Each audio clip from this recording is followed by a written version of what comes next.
Nagsalita na si Manila Mayor Joseph Estrada kaugnay ng gabi-gabing rambol ng ilang kabataan sa Blumentritt sa Maynila.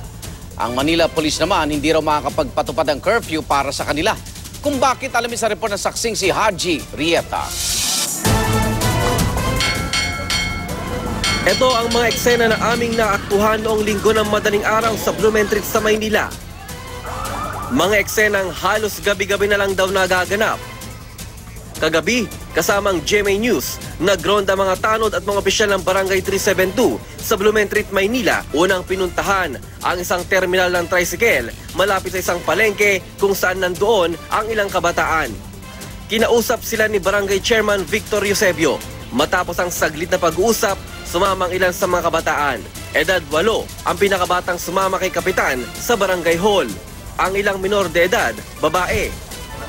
Nag-umpisa po dyan sa mga yun eh. Kahit mga nag-umpisa Mga mga NK, taga-cemeteryo.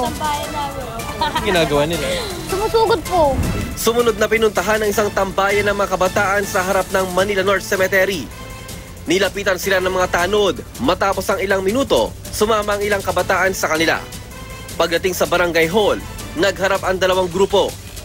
Pinakiusapan kaming gawing pribado ang pag-uusap.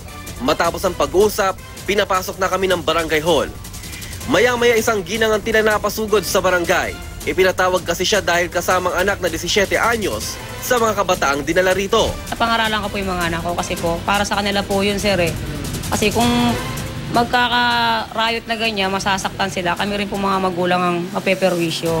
Ang inaano ko lang po sa magulang, sana po ayos po nila. Bantayan po talaga nila yung anak nila. Kasi talagang ang magulang lang talaga mag-aayos ang mga anak nila. Kasi kami hindi rin sumusunod po sa amin eh. Sabi ng Manila Police District, pinag-iisipan nilang pagpapatupad ng curfew para sa mga kabataan sa lugar. Ang problema, bawal sa batas na i-penalize ang mga bata para sa isang ordinansa na hindi naman pinatutupad sa matatanda kasama ng curfew. By 10 p.m. kung dapat ay wala ng minor de edad na palaboy-laboy doon sa lansangan.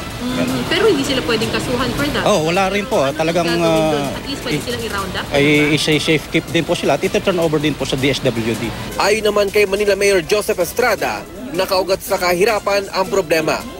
Ang problema, bankrupt daw ng 3.5 billion pesos ang pamahalaang lungsod ng Maynila, kaya di nila tuloy ang mapatupad ang lahat ng anti-poverty programs. What project can I introduce? Any project boils down to funding, so I have to raise funds. Bankrupt po ngayon. Bankrupt. Ako si Haji Rieta, ang inyong saksi.